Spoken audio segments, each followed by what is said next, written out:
al cuarto me refería con lenguaje sencillo, formatos abiertos y accesibles. ¿Por qué un Estado abierto o una apertura institucional, incluso partidos políticos abiertos, tienen que usar un lenguaje muy comprensible, muy entendible, muy de tierra, de tal manera que podamos salir del ámbito especializado para poder tejer comunidad, para poder realizar y aportar a la realización de una sociedad abierta y para poder insertar estos elementos de apertura institucional en la narrativa pública, en la narrativa privada, en grupos de iniciativa privada, de organizaciones desde mercantiles, desde organizaciones de empresarios hasta organizaciones vecinales o grupos que estén articulados con cualquier tipo de temática que quieran resolver o que quieran aportar, desde los ámbitos más de solidaridad hasta los más, los más de construcción de cualquier tipo de ciudadanía, de democracia, de respeto a derechos humanos, en fin. O sea, hay el lenguaje sencillo. En la medida que lo utilicemos, vamos a poder tener una conexión más cercana con las personas.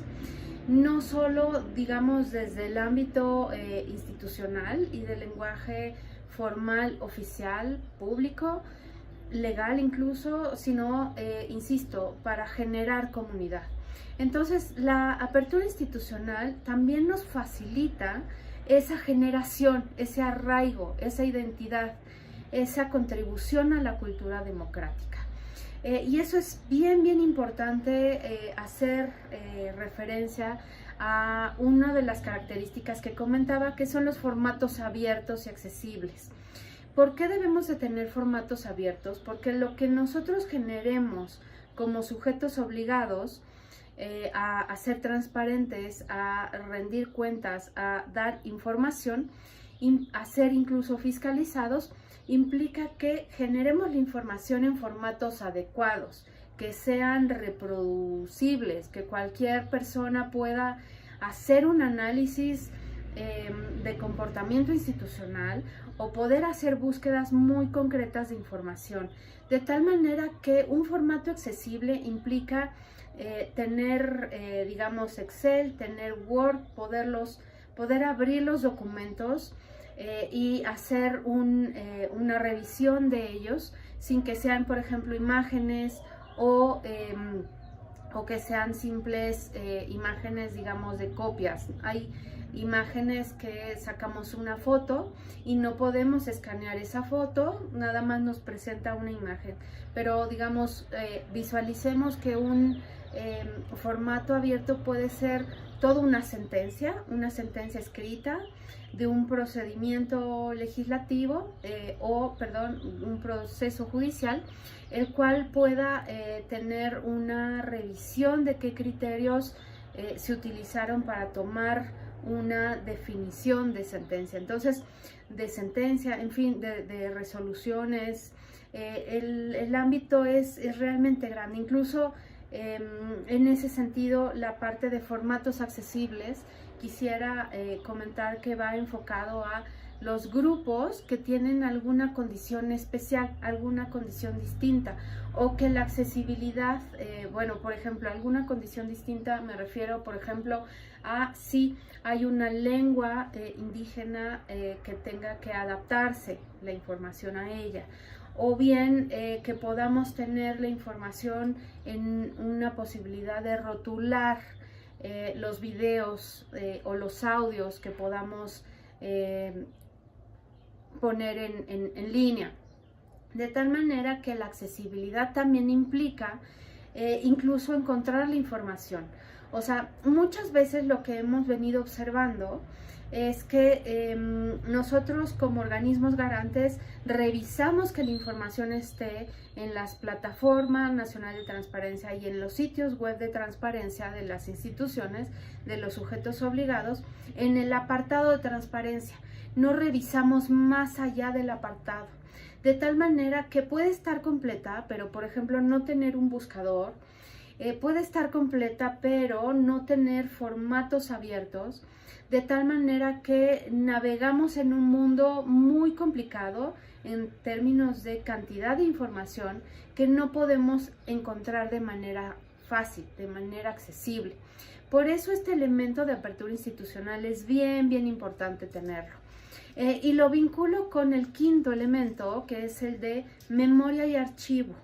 Ese quinto elemento de apertura institucional es algo fundamental, porque si nosotros, digamos, en el ejercicio público estamos obligados a documentar todo el trabajo que realizamos, toda la toma de decisiones. ¿Qué significa documentar? Que si llevamos a cabo reuniones, hagamos minutas.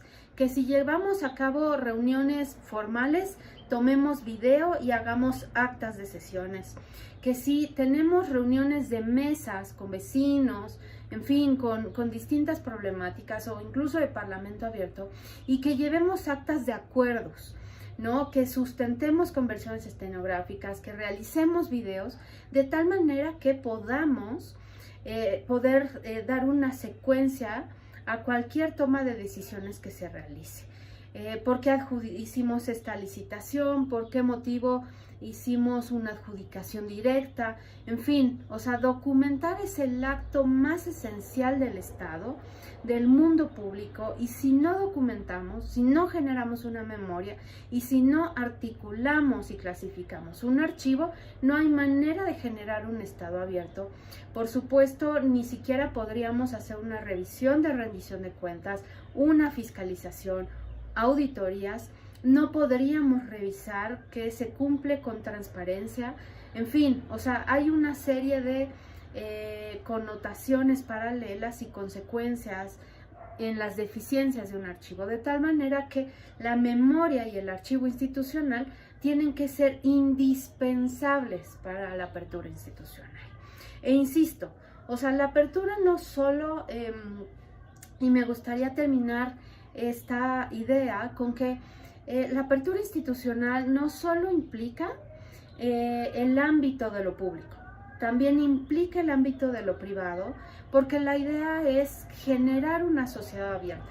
Es imposible tener un Estado abierto si no hay una sociedad que participe, que interactúe, que vigile, que incida, que proponga. Y en ese sentido, la apertura institucional va de la mano 100% de una sociedad abierta.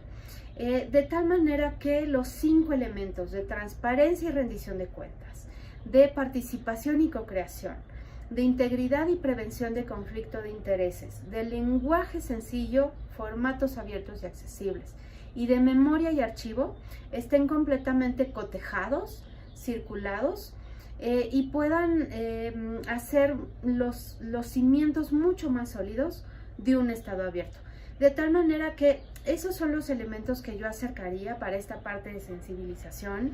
Me encantaría que pudieran acercarse con cualquier tipo de preguntas que nos acercaran en nuestras redes sociales del Info de la Ciudad, de Estado Abierto, y que cualquiera de las personas aquí que nos están viendo pudiera compartir esto y también nos acercara propuestas de mejora de cómo sí pudiéramos compartir esto, y dejaría yo también la puerta abierta siempre para poder generar incluso reuniones exprofeso, tener webinars, tener mesas ad hoc para poder generar, aportar a construir sociedad abierta y generar apertura institucional.